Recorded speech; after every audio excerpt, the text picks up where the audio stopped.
صرف اس بات کا ہمیں فخر تھا کہ تم نے کبھی چوری کے الزام میں تو نہیں گرفتار کیا، کسی گھناؤنے الزام میں تو نہیں گرفتار کیا۔ ہاں اگر کسی بات پر گرفتار کیا ہے تو ان سے پوچھو تو اب یہ بولنے میں بھی شرم کرتے ہیں۔ مولانا کو کیوں گرفتار کیا ہے، مولانا کو کیوں اندر رکھا ہے؟ شرم آتی ہے بولنے میں، کیونکہ انہوں نے کچھ ایسا بولا تھا جس کو بولنے میں شرم آتی۔ کیا بولا تھا؟ عزیزان گرامی وقار، میں یہ چاہتا ہوں جہاں پر آ کر ہم رکے تھے وہیں سے ہم پھر آگے بڑھتے ہیں۔ ہم رکے تھے کہاں آ کر؟ کچھ دیر کی خاموشی ہے، اس کے بعد ہم آگے بڑھتے ہیں، اس لیے کہ مجھے کوئی شعر اب یاد کرانے کی ضرورت نہیں اور نہ ہی کسی کے سامنے کچھ بولنے کی ضرورت ہے۔ حالات تو ایسے تھے کہ جو نان مسلم تھے وہ بھی ہمیں جیل میں دیکھ کر یہی کہتے تھے کہ آپ ہی نے کہا یہ فلاں بات۔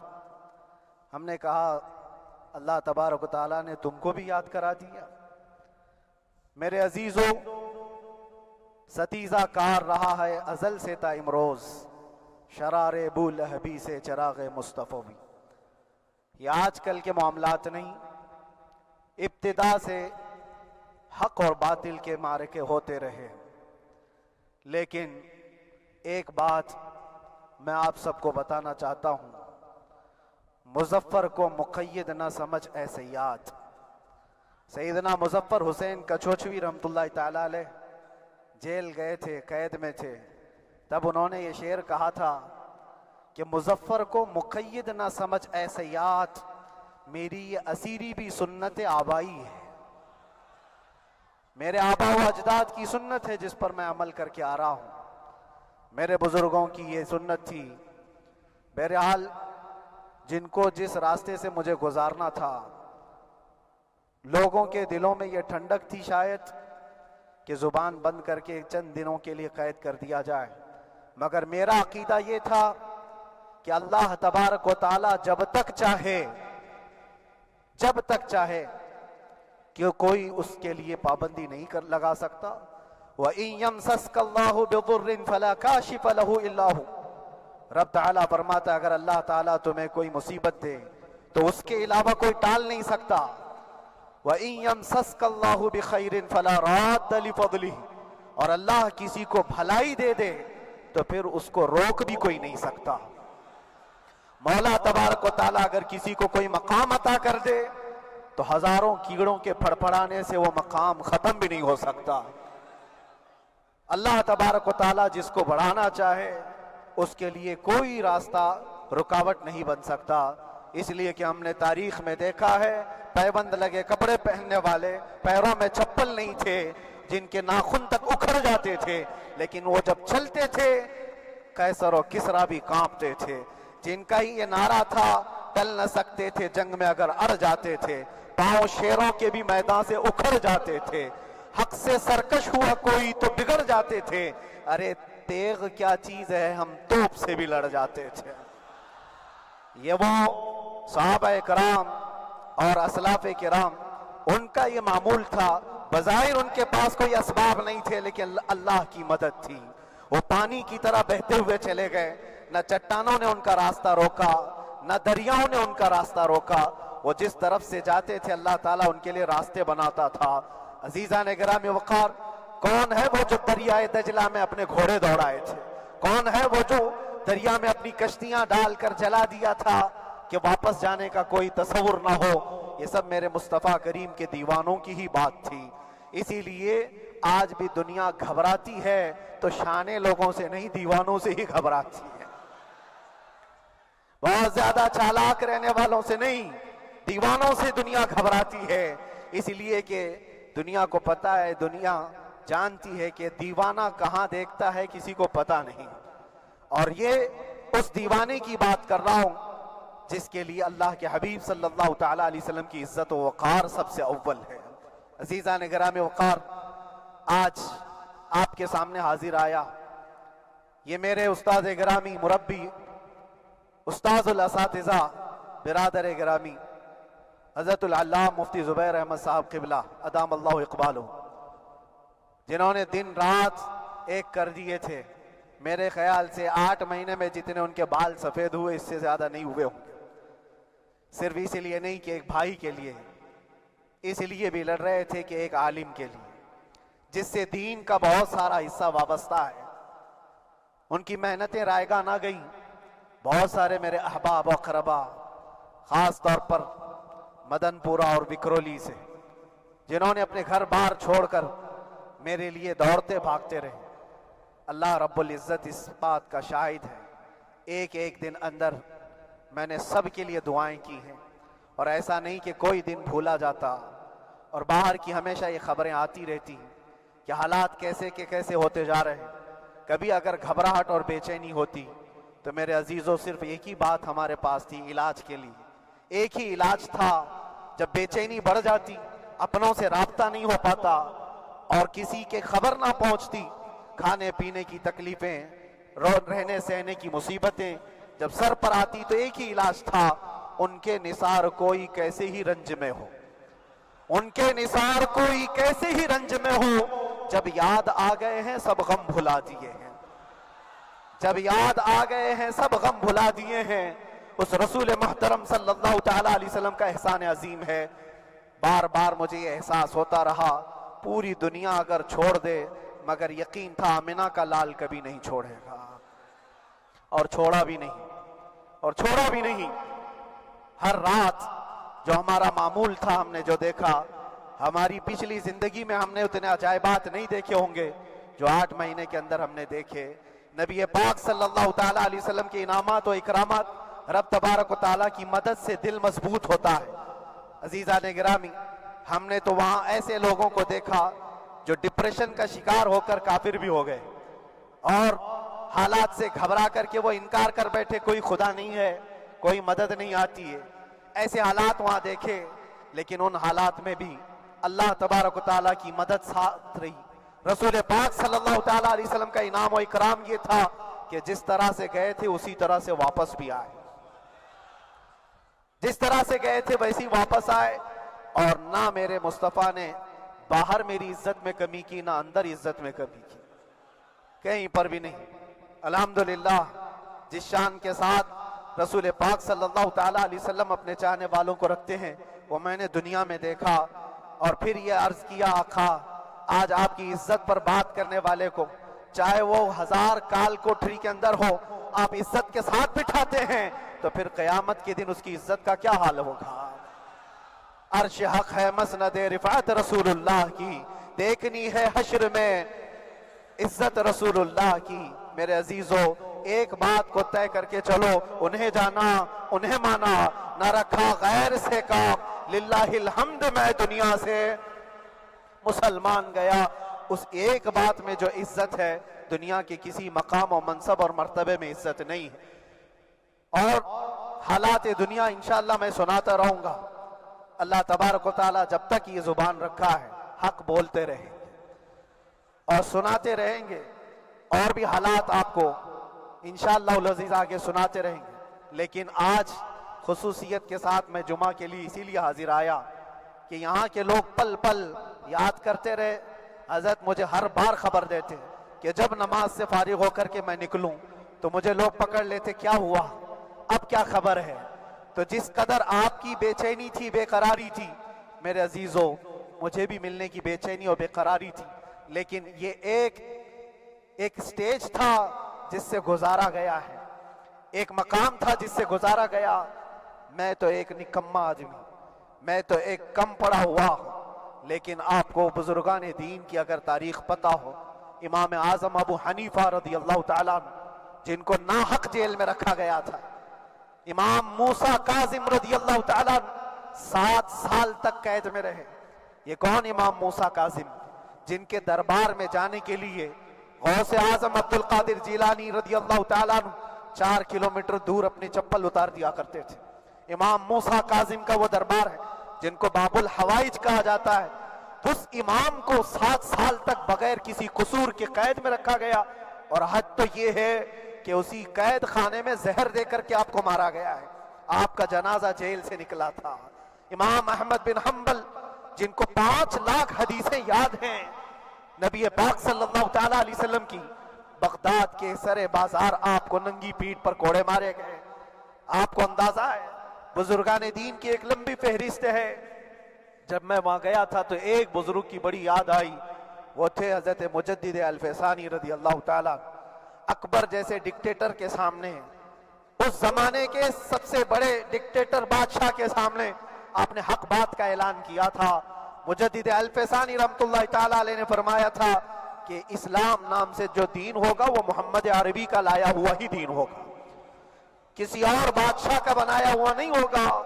اس بات پر آپ کو قید میں ڈالا گیا تھا، 8 سال تک قید میں رکھا گیا. 8 سال میں بادشاہ مر بھی گیا، بیٹا بادشاہ بنا.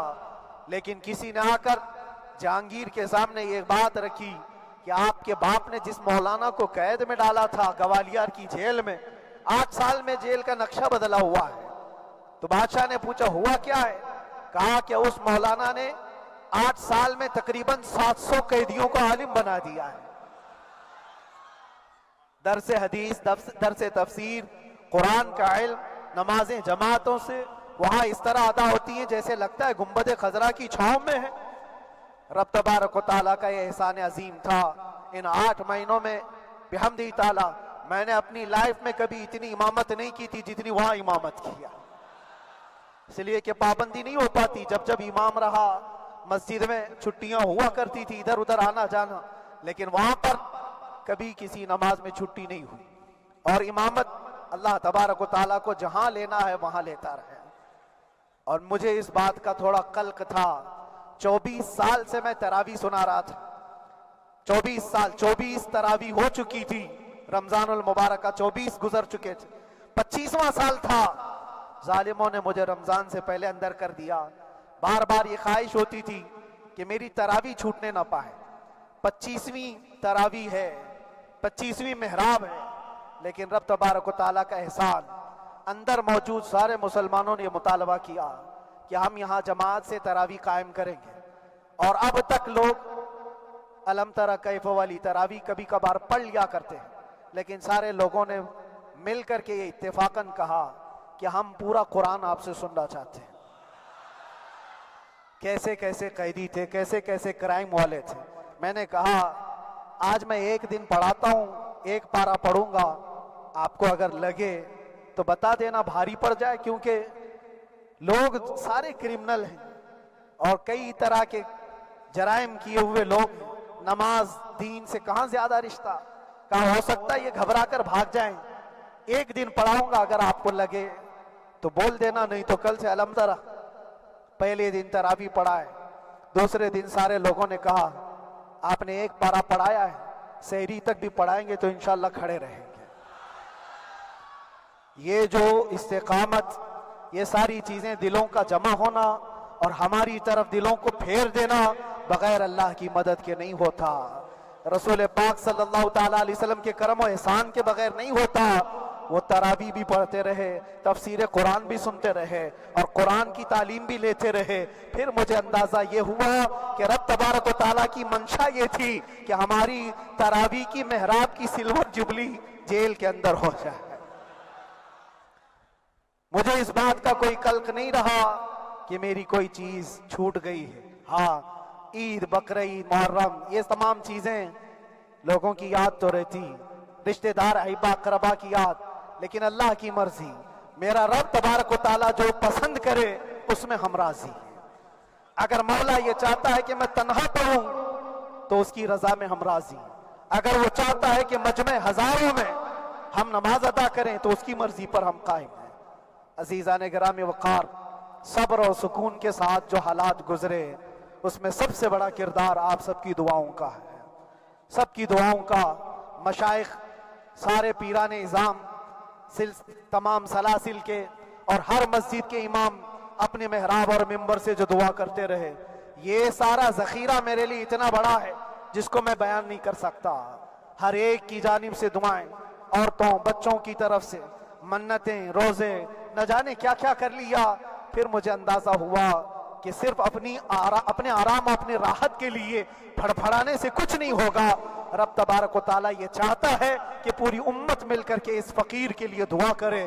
اور اللہ تعالیٰ کو جب تک منظور تھا تمہاری دعائیں ہوتی رہی. بعض لوگوں کو یہ خیال بھی آیا, کچھ میرے احبا اقربا رشتہ داروں نے بھی کہا اتنی ساری دعائیں ہوئی قبول کیوں نہیں ہوتی؟ ایک بات یاد رکھو, پوری دنیا مل کر کھڑے ہو کر دعا کرے.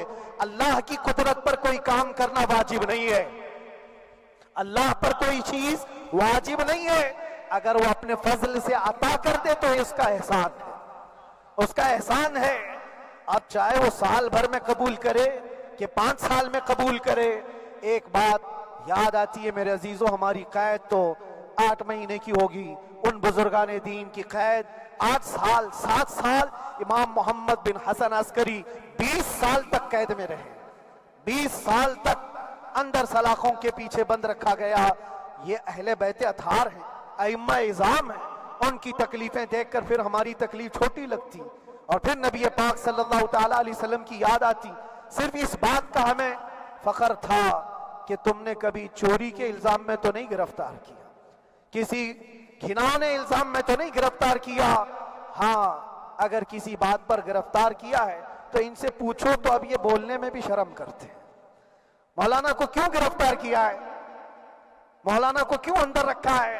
شرم آتی ہے بولنے میں, کیونکہ انہوں نے کچھ ایسا بولا تھا جس کو بولنے میں شرم آتی. کیا بولا تھا میرے عزیزو؟ یہ ایک الگ کہانی ہے, ابھی میں اس پر کچھ گفتگو نہیں کرتا, اس لیے کہ ہر ایک کو یاد ہو چکی ہے, ہر ایک کو یاد ہے. میں اس کہانی کی طرف نہیں جاتا, لیکن اتنا مجھے آج اس ملک میں رہتے ہوئے احساس ہے کہ ابھی بھی انصاف ختم نہیں ہوا ہے. انصاف پوری طرح ختم ہو جائے تو اللہ کا عذاب آ جائے گا, اللہ کا عذاب آ جائے گا. چند لوگ نا انصافی کر سکتے ہیں, لیکن پوری کی پورے روئے زمین پر رہنے والے انسان نا انصافی کرے, ایسا نہیں ہوتا. ہمارے حق میں سپریم کی طرف سے جو انصاف آیا ہے, ہمارے دل میں اس قدر جگہ ہے آج اور اس قدر احساس ہے کہ ہمیں یہ اندازہ آج بھی ہوتا ہے کہ چاہے کچھ بھی ہو جائے لیکن انصاف پوری طرح سے مر نہیں سکتا, انصاف پوری طرح سے مر نہیں سکتا. یہ ہمارا ملک عزیز ہندوستان کسی خاص آدمی کے ٹھیکیداری میں نہیں ہے, سبھی کا خون شامل ہے یہاں کی مٹی میں. کسی کے باپ کا ہندوستان تھوڑی ہے, ہمارا بھی ہے, آپ کا بھی ہے, سب کا بھی ہے. اور میرے عزیزو پتہ نہیں, یہ بھی شاید راحت اندوری صاحب کا شعر ہے, اور اس سے پہلے بھی کچھ بولا تھا وہ بھی ان کا ہی تھا, تو ڈینجر ہی ہوا کرتا ہے. اللہ تبارک و تعالیٰ آپ سب پر فضل فرمائے, کرم فرمائے. جو چیز خاص طور پر بولنی ہے وہ یہ ہے, ان حالات سے آج جو گھبرائے ہوئے ہیں یہ وہ لوگ ہیں جو عیش پرست ہیں. میں کسی کو خاص ٹارگٹ کر کے نہیں کہنا چاہتا, لیکن بہت سارے وہ لوگ جو اثر و رسوخ رکھتے ہیں لیکن وہ آگے آنا نہیں چاہتے. دین اسلام پر حملے ہوں, حضور پاک کی عزت پر حملہ ہو, کسی کو بولنا نہیں, کیونکہ پتہ ہے دیکھو اس مولانا کو کس طرح کی ہے, اسی طرح دوسروں کو بھی کر دیا جائے.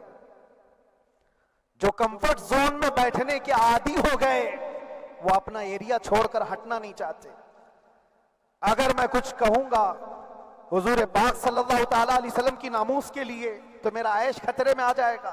اکثر کی یہی سوچ ہے, میرا تو اپنا دھندا ہے, میرا بزنس ہے, میرے بیوی بچے ہیں, ہو سکتا ہے مولانا کو کسی چیز کی فکر نہیں ہوگی.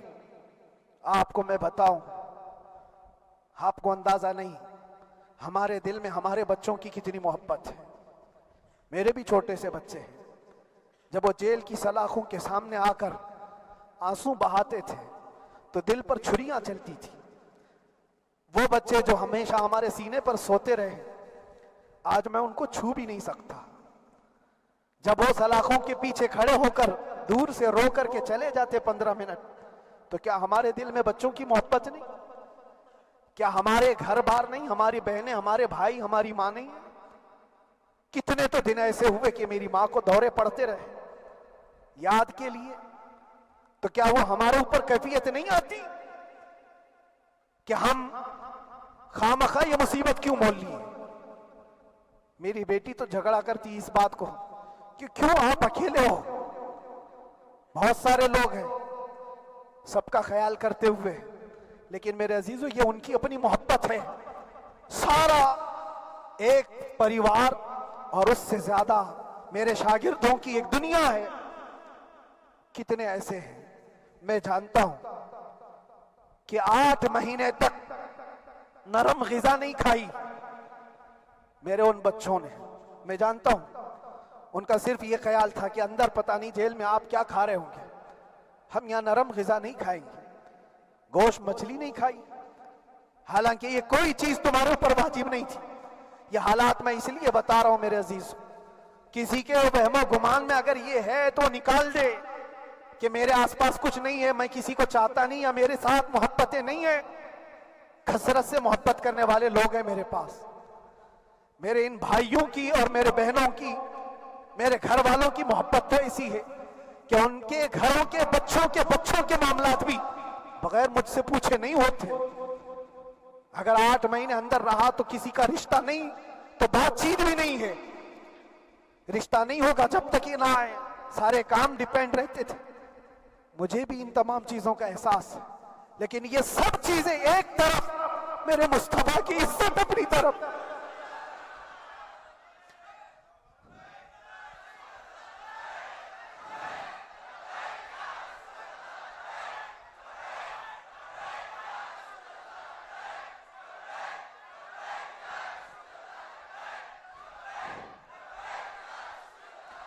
میرے عزیزوں، ہر ایک کے آنسوں کے قطرے میں نے دیکھے، بھائیوں کے، بہنوں کے، میرے پاس ملنے کے لیے میرے جو شاگرد آتے ان کے، یہ اکثر جب جیل کی دیوار پر آ کر کھڑے ہوتے، ان کی آنکھیں لال، یہ آنسو بہاتے 15 منٹ ملاقات کر کے چلے جاتے۔ آپ کو کیا اندازہ ہے اندر کے حالات ایک دن 1 سال کے برابر لگنے لگتا ہے، گھٹتے رہتے، لیکن ایک بات کا احساس بار بار ہوتا کہ یہ ساری محبتیں ایک طرف ہے، لیکن ہم جس کے لیے کھڑے ہوئے ہیں اس کی محبت میں کوئی سمجھوتا نہیں، اس کی محبت میں کوئی سمجھوتا نہیں۔ ایمان اسی کا نام ہے، لا یؤمن احدکم حتی اکون احب الیہ من والدہ وولدہ والناس اجمعین، تم میں سے اس وقت تک کوئی پورا مومن نہیں ہو سکتا جب تک کہ اپنی اولاد، اپنے مال دولت، اپنے ماں باپ، سب سے زیادہ اپنے رسول سے محبت نہ کرے۔ دعا یہی کرتے رہو جب حضور پاک کا معاملہ آئے تو ساری دنیا ایک طرف ہو جائے۔ میں نے ایک واقعہ پڑھا تھا اندر ہی، حضرت خالد بن ولید رضی اللہ تعالیٰ ایک قلعے پر اچانک حملہ آور ہوئے تھے۔ وہ قلعے میں موجود جو دشمنان اسلام تھے ان کی پارٹی چل رہی تھی، بڑے بڑے قالین، صوفے بچھے ہوئے، تشتوں میں قیمتی کھانے رکھے ہوئے تھے۔ خالد بن ولید کے ساتھ جو لشکر ہے یہ تو وہ غریب صحابہ تھے جو پیون لگے کپڑے پہنتے، ایک کھجور پر پورا دن گزارتے۔ جب یہ اس قلعے پر حملہ آور ہوئے تو دشمنان اسلام جو تھے وہ مقابلہ کرنے کی ہمت نہ جٹا سکے، بھاگ گئے، سب سارا مال سب چھوڑ کر بھاگ گئے، بغیر کسی جنگ کے، بغیر کسی قتل قتال کے پورا قلعہ فتح کیا خالد بن ولید۔ اب سنو، جو صحابہ تھے وہ مال غنیمت جمع کر رہے تھے، کیونکہ یہ عرب کے لوگ ایسے مہنگے قالین نہیں دیکھے تھے، ایسے مہنگے صوفے، اتنی قیمتی غذائیں انہوں نے دیکھی نہیں تھی۔ سب جمع کرنے لگے، سب جمع کرنے لگے۔ خالد بن ولید نے کہا خبردار، ہاتھ مت لگانا، سب ہٹ جاؤ۔ سب ہٹ گئے، چند صحابہ کو بلایا، یہ سب جمع کرو، اس کو آگ لگا دو۔ پورا مال غنیمت جو تھا آگ لگا دیا۔ تو جو صحابہ تھے وہ کہنے لگے کیا یہ اچھا ہوتا، یہ سب میں آپ تقسیم کر دیتے، یہ بہت قیمتی چیزیں ہیں، عرب میں ہم لے جاتے تو یہ بہت مہنگی چیزیں ہیں۔ خالد بن ولید نے کیا کہا جانتے ہو؟ کہا اگر تم کو بھی ان تمام چیزوں کی عادت لگ جائے تو تم بھی ویسے ہی بھاگو گے جیسے یہ بھاگے۔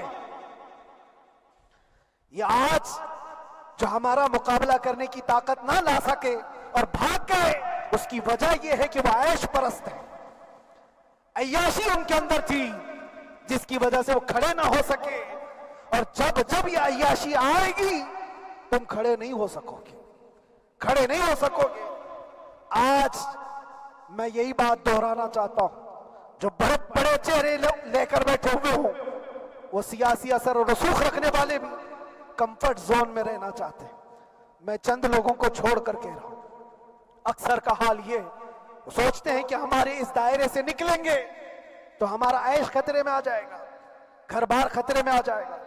یہ دنیا کی محبت انسان کو بزدل بناتی ہے، بزدل بناتی ہے. اس لیے میرے عزیزو، آپ جب کبھی یہ بات آئے، ایک طرف میرا پورا خاندان، ایک طرف میرے عیش کی زندگی اور ایک طرف رسول پاک کی عزت کا معاملہ، تو آپ مجھے بتاؤ آپ کس بات کا فیصلہ لیں گے؟ اسی بات کا فیصلہ لینا ہوگا نبی پاک صلی اللہ تعالیٰ علیہ وسلم کی عزت کی خاطر. تمہیں اس بات کا فیصلہ لینا ہوگا. اپنا سب کچھ گنبد خضرا کل بھی تھا آپ، میرے نبی سے میرا رشتہ کل بھی تھا آپ، اور بتلا دو گستاخ نبی کو غیرت سنی زندہ ہے، ان پہ مر مٹنے کا جذبہ کل بھی تھا آپ. بس یہ جذبہ باقی رہے. ہم کسی کو لڑنے کے لیے، مرنے کے لیے، مارنے کے لیے میدانوں میں اتارنے کی بات نہیں کرتے. میں اکثر اپنی تقریروں میں کہا کرتا ہوں، یا آپ سے پہلے بھی کیا، اگرچہ میری تقریروں کو ڈائیورٹ کیا جاتا ہے، آج بھی بہت لوگ ہوں گے، بلکہ آج مدن پورہ کا یہ پہلا جمعہ ہے. مجھے اندازہ ہے پورا ہندوستان نہیں، باہر بھی سب کی نظریں اس پار ہیں کہ آنے کے بعد یہ کیا بولتا ہے، آنے کے بعد یہ کیا بولتا ہے. سب اسی انتظار میں ہیں. میں سب کو ایک ہی میسج دوں گا، آنے کے بعد وہی بولے گا جو پہلے بولتا تھا.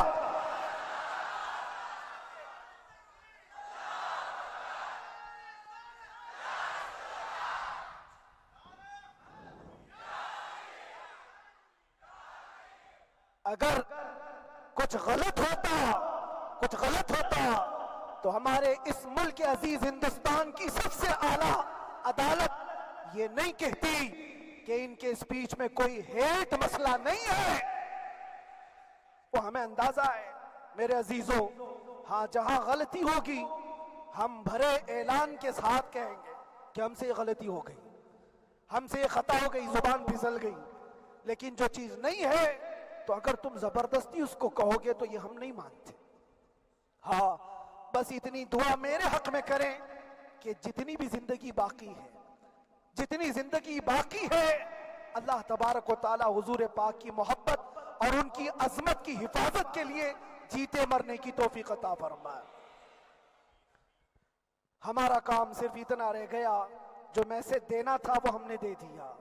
اب جو حالات آ رہے ہیں میرے عزیزوں، آپ سب کے لیے بھی میں یہ گزارش کروں گا، دین کی طرف آ جاؤ، سچائی کی طرف آ جاؤ، ورنہ گاجر مولی کی طرح کٹ جاؤ گے، ختم ہو جاؤ گے.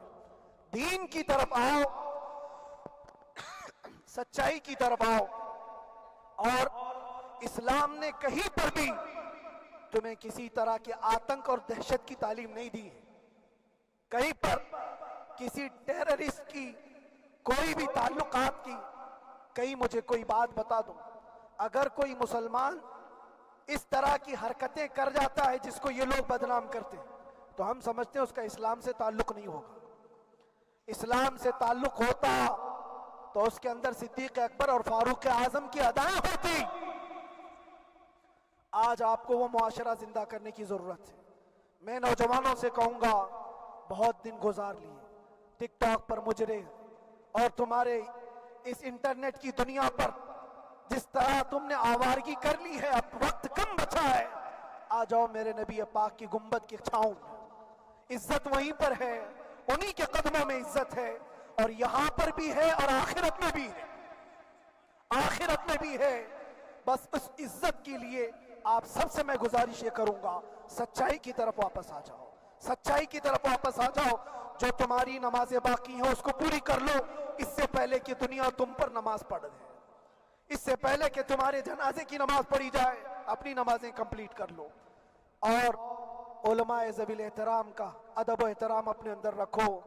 صرف اس بات کے لیے آپ کو میں احساس دلانا چاہتا ہوں کہ مجھے جس راستے سے گزارا گیا، جتنے دن قید و بند کی صحبتیں گزاری گئی، یہ صرف یہ میسج دینا تھا کہ پھر اس مولانا کا یہ ہو سکتا ہے تو چھوٹے چھوٹوں کی کیا کر دیں گے۔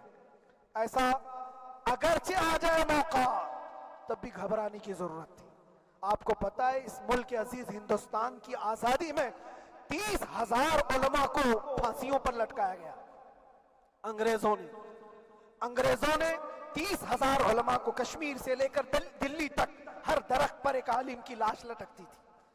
انہوں نے قربانیاں دی ہیں، قربانیاں بزرگان دین کے علماء ذوی احترام کی ہوئی ہیں۔ یہ اور بات ہے کہ اس جنریشن نے آج ہم کو دیکھا تو ان کو بہت بڑا لگتا ہے، یہ کوئی بہت بڑی بات نہیں تھی، بہت بڑی بات نہیں تھی۔ اس پروسیس سے بہت سارے علماء کو گزارا گیا ہے۔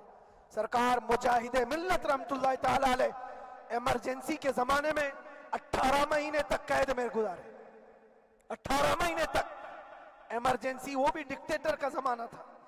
اس زمانے میں بھی آپ اندر رہے، لیکن باہر آنے کے بعد نہ آپ کے مشن میں کوئی کمی آئی، نہ آپ کی زبان میں کوئی لکنت آئی۔ اللہ والے جو ہیں وہ اللہ کی رضا کی طرف اور رسول پاک کی رضا کی طرف ہوتے ہیں۔ ہم سب بھی اس مشن کو آج یہاں سے زندہ کرتے ہیں، جہاں سے ہم چھوڑے تھے وہیں سے آگے بڑھتے، جہاں سے ہم چھوڑے تھے وہیں سے ہم آگے بڑھتے ہیں۔ کسی کو اگر کچھ برا لگتا ہے تو وہ اس کے سمجھ کا قصور ہے، اس کے فہم کا قصور ہے۔ ہم نے کسی کو ٹارگٹ کر کے کبھی کہا نہیں، بلکہ یہ تو کامن بات ہے، ایک تو کامن کہی جانے والی بات ہے۔ فخر سے اگر کوئی آدمی اپنے گھر میں کہے کیا بات ہے مولانا آج صبح سے تمہارے گھر میں کچھ ہلچل نہیں ہے، کچھ ہلچل نہیں ہے، ہو سکتا ہے تمہارے گھر میں کوئی نہ ہو، تم اکیلے بیٹھے ہو، بیوی کہیں گئی ہے، ماں کہیں گئی ہے، گھر میں کوئی بنانے والا نہیں ہو، گھر میں خاموشی ہے، تو تم اگر اس کو جواب دے دو کہ کچھ دیر کی خاموشی ہے،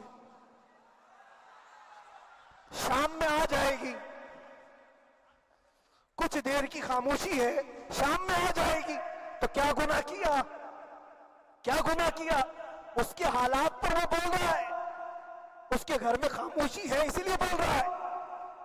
ہم نے بھی اسی لیے کہا کچھ دیر کی خاموشی، اس لیے کہ ہم جانتے ہیں اسلام وہ نہیں ہے جو یہاں دکھ رہا ہے آج، اسلام تو وہ تھا جو صدیق اکبر کے زمانے کا تھا، اسلام تو وہ تھا جو فاروق اعظم کا تھا، اسلام تو وہ تھا جو عثمان غنی اور حیدر کرار کا تھا۔ تو وہ جو ہلچل تھی وہ خاموش ہے، صلاح الدین ایوبی کا دور تھا، وہ اسلام کی ہلچل تھی۔ تو میرا گھر آج خاموش ہے، اس لیے تو میں پکار کر کے رہا کچھ دیر کی خاموشی ہے، اور ہمیں اپنے رب سے یقین ہے یہ خاموشی ایک شام ٹوٹے گی، کوئی صلاح الدین آئے گا۔ اور اللہ تبارک و تعالی ہم سب کے اس عزم اور حوصلے کو زندہ رکھے، اور آپ سب کی محبتوں کو سدا سلامت رکھے، اور میرے آقا صلی اللہ تعالی علیہ وسلم کے قدموں پر مر مٹنے کی ہمیں توفیق عطا فرمائے۔ وآخر دعوانا الحمدللہ رب العالمین، لبیک یا رسول اللہ۔